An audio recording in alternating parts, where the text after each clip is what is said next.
axır zamanda fitnələr çox olacaq, qorxmayın. Çox olacaq, qorxmayın. Niyə? Xeyri nədir? Fəinnəha tubirul münafiqin. Fitnələr çıxacaq ortaya, bəsirətli insanlar düzgün addım atacaq. Boyunlarına düşənləri icra eləyəcək.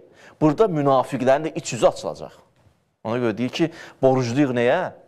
Borcluyuq həmən fitnələrə ki, o fitnələr səbəb olacaq, münafiqlərin kimliyi çıxacaq ortaya. Ona görə la təkrah, narahat olmayın. Harada qüdrət var, orada nifaq peyda olur. Qüdrətin olduğu yerdə nifaq peyda olur. Niyə peyda olur bəs?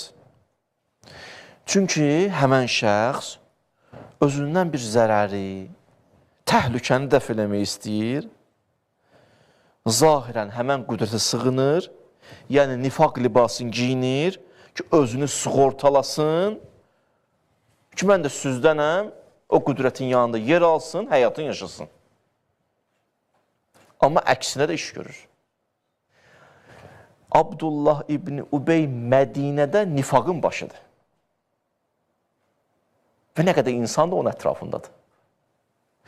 Bir dönəm zahirdə mübarizəyə başladı, baxdı, gördü, yox, Mədinədə bu cürünə, sima ilə, Peyğəmbərlə vuruşsan, o düzarsan.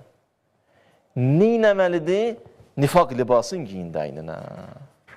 Giyindi neynədir? Quranda ayədir. Münafiqun surasının ilk ayəsidir. İzə cəəkəl münafiqun. Bu münafiqlər gələcəklər sənə tərəf, ya Rasulallah, səhabə kimi. Qalu nəşhədu innəkə lə Rasulullah. Deyəcəklər, sən Peyğəmbərsən, biz şəhadət veririk. Vəllahu ya'ləm ennəkə lə Rasuluh. Allah bilirsən Peyğəmbərsən. Vəllahu yəşhəd innəl münafiqin lə kazibun. And olsun, amma Allah şahiddir ki, Allah deyir, o münafiqlər yalan deyir. Onlar nə deyir? Deyirsən Peyğəmbərsən. Yalan deyir, Peyğəmbər də. Yox, söz bu deyil. Söz budur ki, onların dili bunu deyir, qəlbi bunu təsdiq eləmir. Onlar yalancıdırlar. Münafiqlərin cərəyanı buradan başladı.